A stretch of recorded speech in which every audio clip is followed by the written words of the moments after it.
Hey guys, what's up? So today is a cold day in Beijing. It's I think minus 5 degrees or whatever. It's early January. Walking around here in Chijiuba or 798, which I also mentioned in one of my earlier videos. One topic I've been thinking about a lot lately is the Chinese history. I'm a big YouTube buff myself, and I have a lot of free time on my hands. So I began to watch these documentaries about Chinese history in the past couple of weeks. And actually I learned a lot of new stuff, which I didn't know before.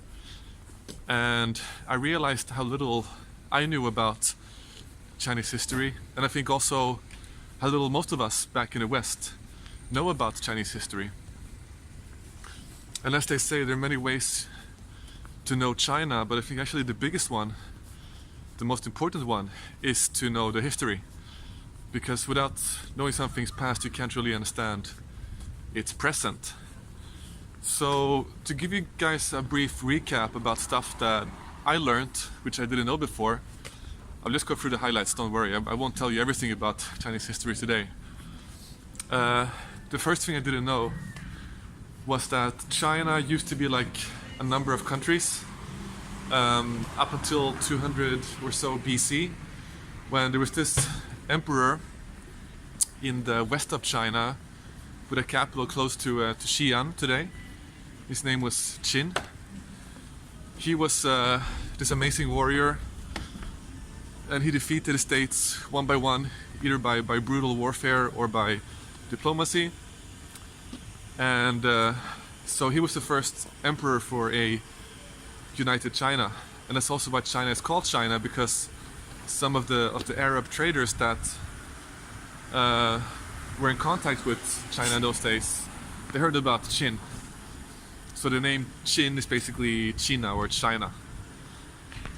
And that's also the guy who built this huge tomb for himself in Xi'an with the terracotta warriors and this like underground mausoleum with rivers of quicksilver and stuff like that. Pretty cool stuff. Anyway, then there was like a period of chaos. Then they had the Tang Dynasty, which began to expand China's borders westwards towards present-day Xinjiang, Gansu area, open up the Silk Route for the first time by defeating the Xiongnu tribes. And then after that you had more chaos, more infighting. Then you had the Song Dynasty. I guess I'm skipping a lot but here, by the way. I mean, I'm not an expert, okay, so I'm just going ahead. Song Dynasty was really very culturally advanced. It was a period of great economical progress and inventions. And this was the time as well when the Mongolians began getting quite strong. So basically the Mongolians invaded and they conquered all of North China. And the Song Emperor went south to Hangzhou, where they built a new capital. And in Hangzhou it was doing quite well for a couple of hundred years. And then after that, the grandson of Genghis Khan, Kublai Khan, he built this huge army, and they conquered as well South China. And he built his capital in North China in what today is Beijing. So actually, the first emperor that built or founded Beijing and made this his capital was Mongolian. And then basically this united Mongolia and China became one under the Yuan Dynasty. It didn't last very long. The Chinese were not so happy with having a Mongolian as the emperor. Maybe they were too unorganized, fell apart. And then you had the Ming Dynasty, which was a little bit more introvert than previous dynasties, a bit more focused on maintaining stability and safety after all of the internal fights and conflicts. They also built the real Great Wall, as we know today. It is true that there was a Great Wall before that as well, which was built even like in the time of the Qin Emperor in 200 BC. But the new wall built by the Ming was actually this form as we know today nearby Beijing, which was like a few meters high, brickwork, towers, light signals. You could walk on it and really defend it really well.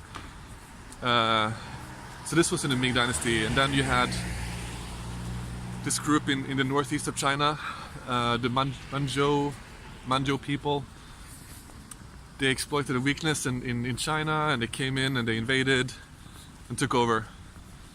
And then that was pretty much the last dynasty. That dynasty lasted for a long time, but also began to decay. Basically, the country was too big to govern, it was inefficient, the emperor was more concerned with internal court affairs. The whole country began to stagnate. Meanwhile, the Europeans, which had only been a very minor part of civilization until then, especially like after the Roman Empire collapsed, began to get a foothold again, because all these inventions from China, like gunpowder, the compass and so on, also made it to Europe. And because the Europeans were divided into all these small states, and they were like having a war literally every decade for 1,000 years, in that competition, they developed and they honed those tools to become very formidable weapons of conquest and destruction. So that was not a good thing for China. However, the first contact between the Western Europeans and China was quite peaceful. They had all this trade, silk, tea, porcelain, very popular in Europe. The problem was that there was a trade deficit between Europe and China at the time, especially with the UK. And because the Chinese didn't want to buy anything that they were selling, basically, right? So, and also at that time, the Chinese economy was highly regulated. It's a bit like it is today. So you had a few government entities that controlled everything, and the foreigners were only allowed to dock in a port in South China called Guangzhou. They were not allowed to sell whatever they wanted to sell. They had to buy their products from a few government-controlled and owned entities at regulated prices. So the whole trade between China and the West was very, very regulated at that time. And the market was basically completely closed off. So the Western powers, with the UK in the lead, they thought that was pretty unfair, which is understandable, right? But their solution to this was to take opium that was produced in India and sell that via trade agents to the Chinese illegally. And this was only a small problem in the beginning, but eventually it created a huge opium epidemic in China. And opium is a bit like heroin, so if you take it, basically all you do is you stay home and you wait for your next fix. Right? You stop working, you stop functioning as a human being, and you become completely unproductive. So at one point about 20% of the Chinese population were addicted to opium, and this was taking a huge toll on society. So then they decided that they would put a stop to it, and the Beijing emperor sent his most trusted bureaucrat down to Guangzhou, and this guy burnt a warehouse full of opium. And this of course pissed off the British, who responded by attacking the Chinese in the first opium war to force them to accept to buy opium.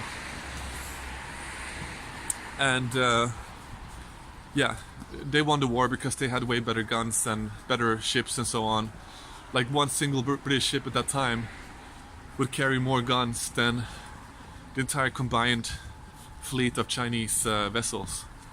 So it was a pretty unfair war, and the British won quite easily.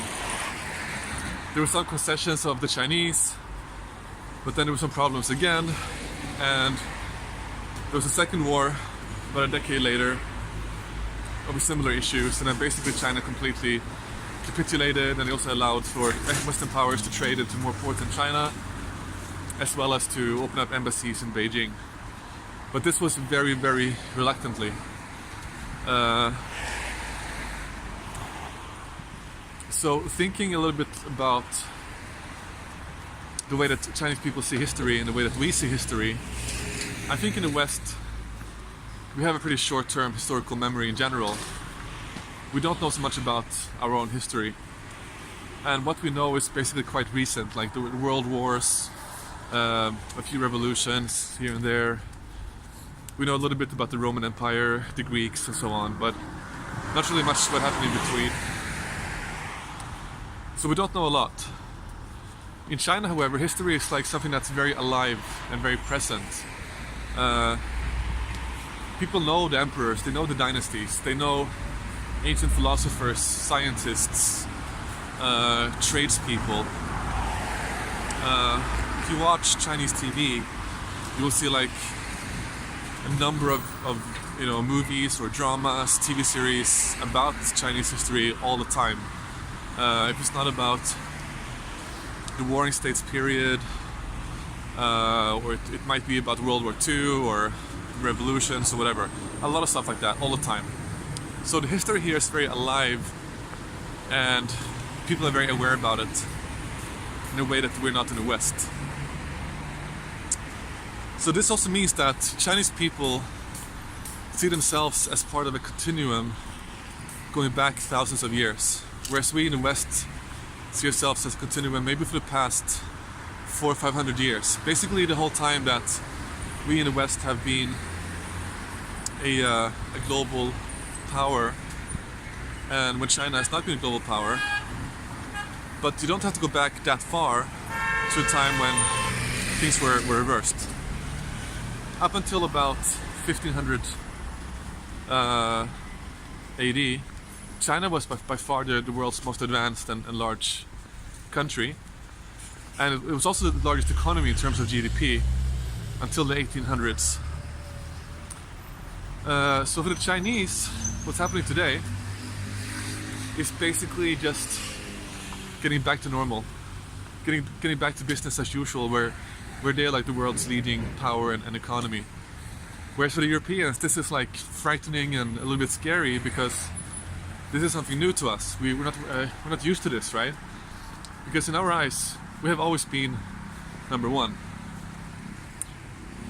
and we're not aware that, for example, like in the 1500s, during the Ming Dynasty, China at that time had 200 million people, and England at that time had 3 million people. There's so many things we not really aware about, so we just have to learn more to understand China, basically. That's what I'm saying. And for the Chinese, what happened after the first opium war, for the following 100 years, it's called the Century of Humiliation. It started with the opium wars, then you had the fall of the Tang Dynasty, the emperor. You had all these warlords competing over who should be in charge. Then you had the Republicans. Then you had a civil war with the communists. Then you had a World War II with the Japanese invasion. And all these multiple disasters, one after one after one. And that's still a very fresh wound today in people's psyche and awareness.